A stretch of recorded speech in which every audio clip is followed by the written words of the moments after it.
All right, here we go. We are now sewing the lining bottom to the outer bottom. And I'm going to go close to the seam, but I don't really need to be, fully on the seam because there's no way to know for sure how the seam of the one is lining up with the seam of the other. So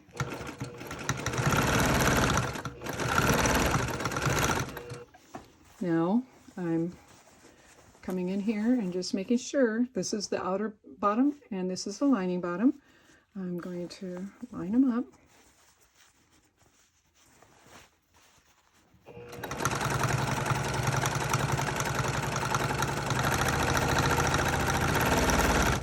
Sometimes when you're doing this with your project, I'm going to recommend that you stop with your needle down.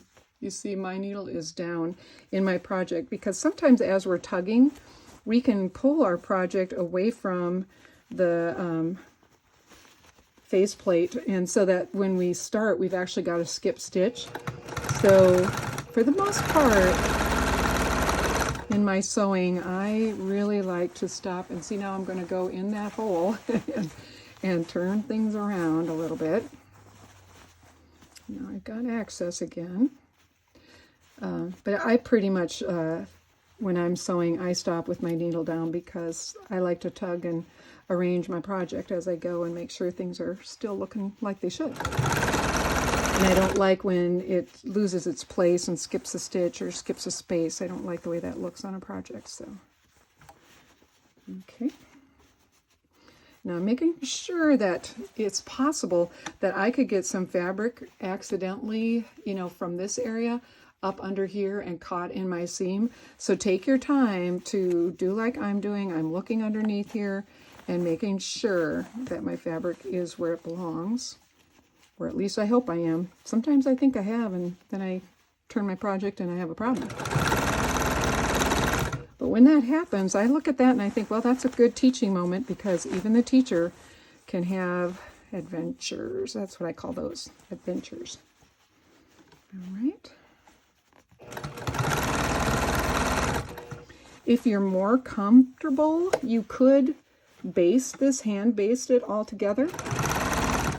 Pinning won't work, but hand basting would. Hand basting is really a fabulous skill to have and use. I just have to admit I'm not faithful about it.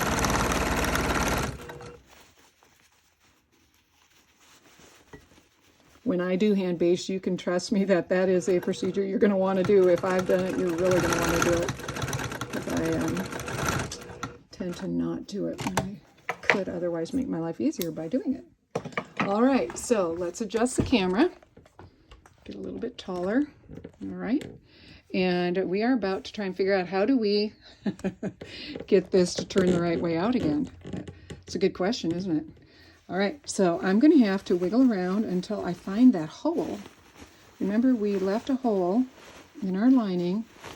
Aha, okay. So there's my hole. Now I know I can get back to where I was because I got here through this hole. Therefore, if I go back out through that hole, I'm going to end up where I was. So let's just see if that's right.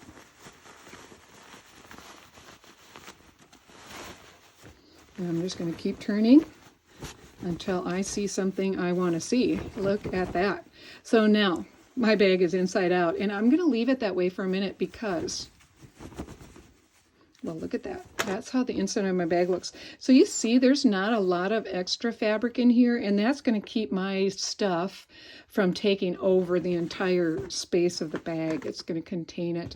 You could, if you wanted to make real big friends with Americans, you could put a little pocket here for them to put their cell phone in. They would love that. Features. We are about that. All right, so we can't really just sell this purse the way it is because guess what? We have this hole, all right? So this one, you can do what's often called a mattress seam, a mattress stitch, or a hidden stitch where you take a needle and a thread and you put your knot in here, and then you're going to pick. You'll go, let me see if I can get my finger in here.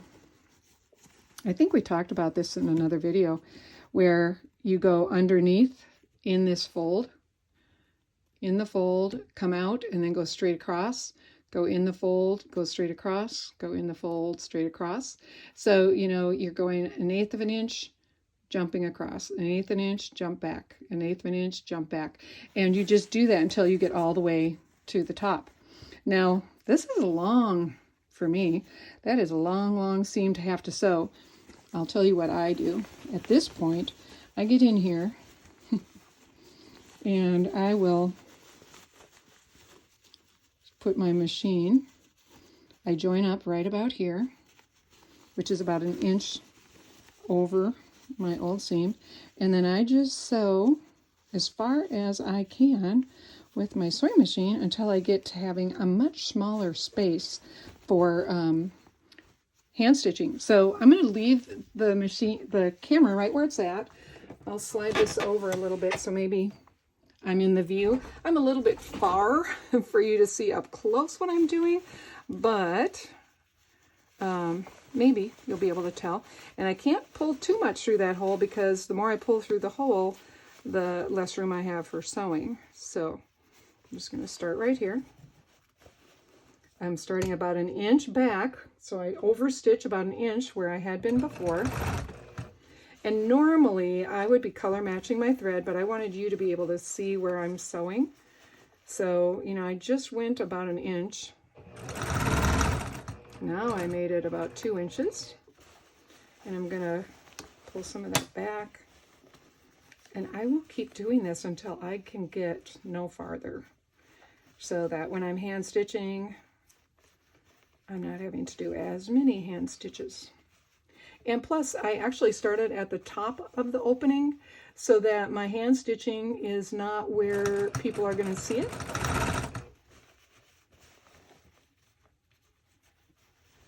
Now, I do know people who have beautiful hand stitching, so you know, you don't have to worry about where your stitching is because your stitching is beautiful. I don't practice it enough, so therefore, I'm not going to claim mine as beautiful. Now I am going to backstitch here because I don't want any loose strings hanging out, popping out later. And I don't have to worry about cutting tiny tails on that because it's going to be inside. But now, look at how much smaller my hole is. Much, much smaller. That won't take much. Now I'm going to do this in my color thread. I'm going to show you another sneaky technique. And if you, like if I had white thread, I feel like this is totally kosher to do. I'm going to start. So here's my opening. I'm going to start about 1/2 an inch beyond, so back where there is already stitching. I'm going to squeeze these two together.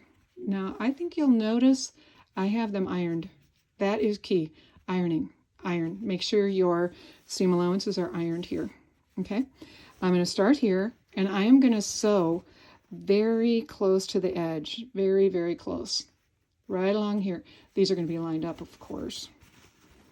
So I'll line them up like this, and then I'm going to stitch as close as I can without going off. And if I had white thread in here, you're going to be able to see mine, but I would typically do this in white thread, and it is perfectly kosher. This is considered an okay sewing technique, so watch. All right, I'm going to lay it on my machine, get my seam folded really nice and tidy. So this is where the stitching ended, right here. I'm going to start back here. I do not need to do a bunch of back stitching, maybe 3 stitches. Good enough right there. That's just enough to tie that string so it won't come apart. Now I'm making sure that the 2 folds are directly on top of each other. I don't want one sticking out from the other. And I'm going to go slow so that I can be right on the edge.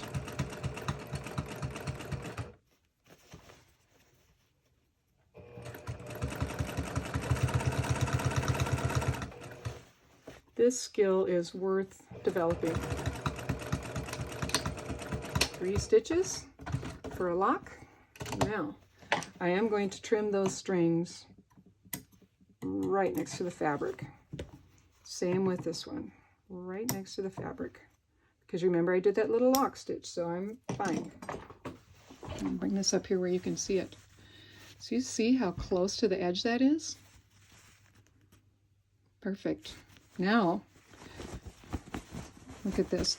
Even with my dark thread, this down inside the purse is really not something a customer is going to A, even notice, or B, complain about. They're just not going to. You see, it's down in here, but we really have to get in there and start inspecting things, and most ladies are just going to get in here and start using it. All right, so that is the bag. It is done. Let me see. All right, better lay it this way. My toolkit's trying to get in on the scene here. So there's my boho bag, and here's the handle, the zipper. Now the zipper wasn't too bad to do, was it? Not all zippers are quite that easy, but this bag tends to lend itself well for beginners learning how to install zippers. Here we go. Nice project. This will be a really good project for you ladies to do lots of them, get really good at it, and I think you'll find lots of customers because these are great bags, really great bags. I can't wait to see yours.